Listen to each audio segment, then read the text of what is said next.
Hello guys, നമുക്കൊരു pixel ബോ ഉണ്ടാക്കിയാലോ? വെറും 2 കളറും മതി, ഒരു ബ്ലാക്ക് മാർക്കറും ഒരു റെഡ് മാർക്കറും. സോ ആദ്യം ഒരു പേപ്പർ എടുത്തിട്ട് 19 സെൻറ്റിമീറ്റർ ലെങ്ത്തിലും 15 സെൻറ്റിമീറ്റർ വിഡ്ത്തിലും ഗ്രിഡ്സ് വരയ്ക്കുക. അത് കഴിഞ്ഞിട്ട് ഞാൻ മാർക്ക് ചെയ്തേക്കണ പോലെ ബ്ലാക്ക് കൊണ്ട് മാർക്ക് ചെയ്യുക.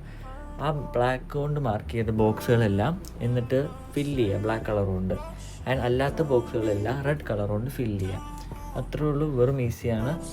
അടുത്തത് ഞാൻ എന്ത് വരയ്ക്കണമെന്ന് നിങ്ങൾ പറ, ജസ്റ്റ് കമൻറ്റ് ചെയ്യുക. ടോപ്പ് ലൈറ്റ് കമൻ്റ് ആയിരിക്കും സെലക്ട് ചെയ്യുന്നത്. അപ്പോൾ ഇനിയും അടുത്തൊരു വീഡിയോ ആയിട്ട് വരുന്നവരെ എൻജോയ്.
Rainbow.